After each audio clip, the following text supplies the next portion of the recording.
नमस्कार। आज हम बात करेंगे गीता के 17वें अध्याय के श्लोक क्रमांक 25, 26, 27 एवं 28 के बारे में। तदित्य न भी संधाय फलम यज्ञ तपः क्रियाः दान क्रियाश्च विविधाः क्रियन्ते मोक्षकांक्षिभिः। मनुष्य को चाहिए कि कर्म फल की इच्छा किए बिना विविध प्रकार के यज्ञ, तप तथा दान को तत् शब्द कहकर संपन्न करें। ऐसी दिव्य क्रियाओं का उद्देश्य भव बंधन से मुक्त होना है। तात्पर्य: आध्यात्मिक पद तक उठने के लिए मनुष्य को चाहिए कि किसी लाभ के निमित्त काम न करे। सारे कार्य भगवान के परम धाम वापस जाने के उद्देश्य से किए जाएं, जो चरम उपलब्धि है। सद्भावे साधुभावे च सदित्येतत् प्रयुज्यते प्रशस्ते कर्मणि तथा सच्छब्दः पार्थ युज्यते यज्ञे तपसि दाने च स्थितिः सदिति चोच्यते कर्म चैव तदर्थीवं सदित्येवाभिधीयते। परम सत्य भक्तिमय यज्ञ का लक्ष्य है और उसे सत शब्द से अभिहित किया जाता है। हे प्रथापुत्र, ऐसे यज्ञ का संपन्न करता भी सत कहलाता है। जिस प्रकार यज्ञ, तप तथा दान के सारे कर्म भी जो परम पुरुष को प्रसन्न करने के लिए किए जाते हैं, सत हैं।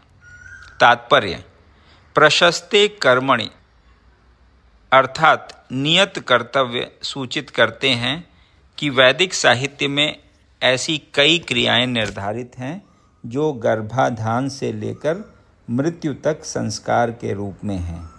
ऐसे संस्कार जीव की परम मुक्ति के लिए होते हैं।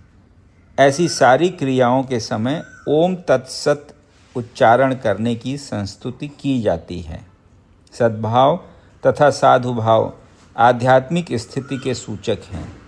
कृष्ण भावनामृत में कर्म करना सत्य है और जो व्यक्ति कृष्ण भावनामृत के कार्यों के प्रति सचेष्ट रहता है वह साधु कहलाता है। श्रीमद् भागवत में 3.25.25 में कहा गया है कि भक्तों की संगति से आध्यात्मिक विषय स्पष्ट हो जाता है।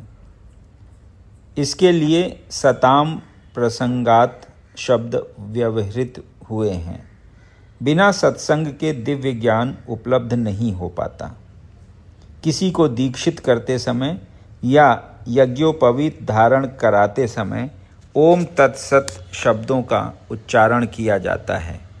इसी प्रकार सभी प्रकार के यज्ञ करते समय ओम तत्सत या ब्रह्म ही चरम लक्ष्य होता है।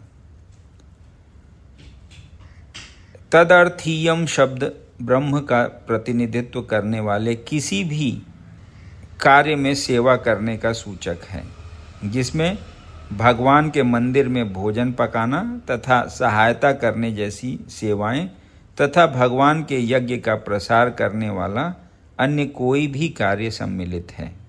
इस तरह ओम तत्सत शब्द समस्त कार्यों को पूरा करने के लिए कई प्रकार से प्रयुक्त किए जाते हैं। अश्रद्धया हुतम दत्तम तपस्तप्तम कृतम च यत् असदित्युच्यते पार्थ न च तत्प्रेत्य नो इह। हे पार्थ, श्रद्धा के बिना यज्ञ, दान तथा तप के रूप में जो भी किया जाता है वह नश्वर है, वह असत कहलाता है और इस जन्म तथा अगले जन्म दोनों में ही व्यर्थ जाता है। तात्पर्य: यज्ञ, चाहे यज्ञ हो, दान हो या तप हो, बिना आध्यात्मिक लक्ष्य के व्यर्थ रहता है। अतएव इस श्लोक में यह घोषित किया गया है कि ऐसे कार्य कुत्सित हैं।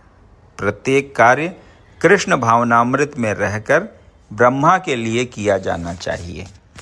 संपूर्ण वैदिक साहित्य में भगवान में श्रद्धा की संस्तुति की गई है। ऐसी श्रद्धा तथा समुचित मार्गदर्शन के बिना कोई फल नहीं मिल सकता। समस्त वैदिक आदेशों के पालन का परम लक्ष्य कृष्ण को जानना है। इस सिद्धांत का पालन किए बिना कोई सफल नहीं हो सकता। इसीलिए सर्वश्रेष्ठ मार्ग यही है कि मनुष्य प्रारंभ से ही किसी प्रामाणिक गुरु के मार्गदर्शन में कृष्ण भावनामृत में कार्य करे। सब प्रकार से सफल होने का यही मार्ग है। बद्ध अवस्था में लोग देवताओं, भूतों या कुबेर जैसे यक्षों की पूजा के प्रति आकृष्ट होते हैं।